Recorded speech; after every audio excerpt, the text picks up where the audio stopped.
Baik, sebelumnya perkenalkan, nama saya Ihsan Samiaji. Saya berusia 19 tahun. Saya mahasiswa Universitas Islam Negeri Sultan Taha Saifuddin Jambi. Di sini saya akan menjelaskan perkembangan peserta didik.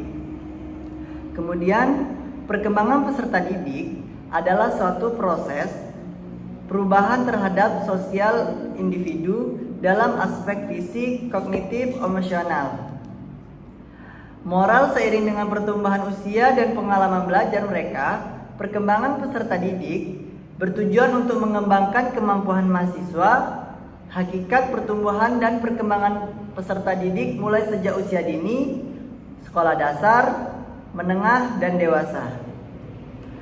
Kemudian karakteristik perkembangan sosial anak, remaja, dan dewasa. Pada usia ini, anak mulai memiliki kesanggupan menyesuaikan diri kepada sikap yang kooperatif, bekerja sama, atau sosialisantris, mau memperhatikan kepentingan orang lain. Dan pada masa remaja berkembang social cognition, yaitu mampu untuk memahami orang lain.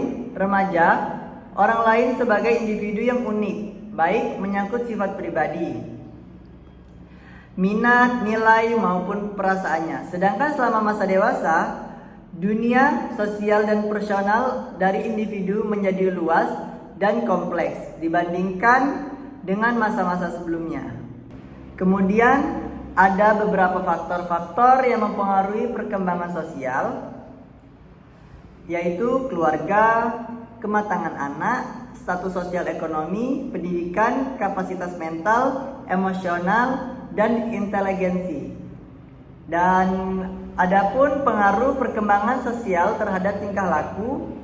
Dalam perkembangan sosial anak, mereka dapat memikirkan dirinya dan orang lain. Pemikiran ini terwujud dalam refleksi diri yang sering mempengaruhi penilaian diri dan kritik dari hasil pergaulan dengan orang lain. Kemudian hasil pemikiran dirinya tidak akan diketahui orang lain, bahkan sering ada yang menyembunyikan atau merahasiakannya. Kemudian ada beberapa faktor-faktor yang mempengaruhi perkembangan sosial. Yang pertama, keluarga. Yang kedua, kematangan anak. Dan yang ketiga, status sosial ekonomi. Dan yang keempat, pendidikan. Dan yang kelima, kapasitas mental, emosi, dan inteligensi. Dan kemudian mempengaruhi perkembangan sosial terhadap tingkah laku anak tersebut. Dalam perkembangan sosial anak, mereka dapat memikirkan dirinya sendiri dan orang lain. Pemikiran itu terwujud dalam refleksi diri yang sering mempengaruhi penilaian diri dan kritik dari hasil pergaulannya dengan orang lain. Hasil pemikiran dirinya tidak akan diketahui oleh orang lain, bahkan sering ada yang menyembunyikan dan merahasiakannya. Dan kemudian implikasi perkembangan sosial terhadap penyelenggaraan pendidikan. Adapun beberapa yang mempengaruhi, yaitu lingkungan keluarga. Orang tua hendaknya mengakui kedewasaan remaja dengan jalan memberikan kebebasan, terbimbing untuk mengambil keputusan dan tanggung jawabnya sendiri. Kemudian lingkungan sekolah. Di dalam mengembangkan sosial remaja, guru juga harus mampu mengembangkan proses pendidikan yang bersifat demokratis. Kemudian guru harus berupaya agar pelajaran yang diberikan selalu cukup menarik. Lingkungan masyarakat menciptakan kelompok sosial remaja perlu dikembangkan untuk memberikan rangsangan kepada mereka ke arah perilaku yang bermanfaat.